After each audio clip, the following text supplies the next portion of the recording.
ঈমান নামক দৌলত আমাদের নসিব করেছেন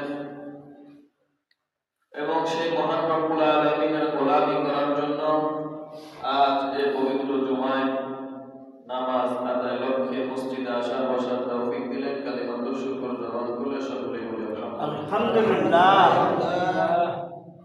লাখো কোটি দরুদ ও সালাম প্রাণ প্রিয় নবী বিশ্ব মানবতার মুক্তির দূত হিদায়াতের কান্ডারি আলোর দিশারি আখিরি নবী শেষ নবী নবী মুহাম্মদুর রাসূলুল্লাহ সাল্লাল্লাহু আলাইহি ওয়াসাল্লাম।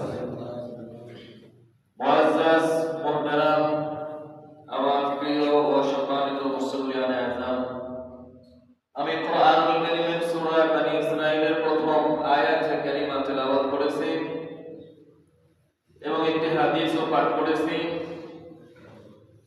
কোরআন হাদিসের আলোকে আলোচনা হবে।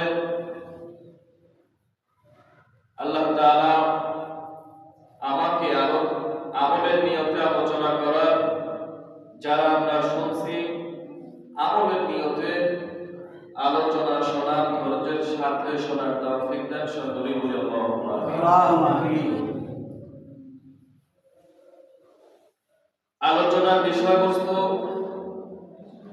রাসূল কারীম সাল্লাল্লাহু আলাইহি ওয়াসাল্লামের মিরাজ। গেল জুমায় এই বিষয়ে আলোচনা শুরু হয়েছে, ধারাবাহিক আলোচনা চলছে।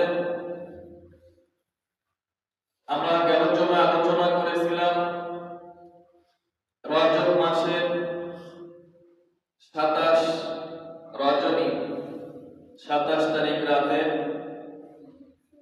রাসূল কারীম সাল্লাল্লাহু আলাইহি ওয়াসাল্লামের জীবনে অত্যন্ত গুরুত্বপূর্ণ একটি মুআজিজা তথা সশরীরে জাগ্রত অবস্থায় বাইতুল্লাহ থেকে বাইতুল মুকাদ্দাস এবং সেইখান থেকে 7 আসমান, জান্নাত, জাহান্নাম এই সব কিছু দর্শন করে আবার ফিরে এসেছেন।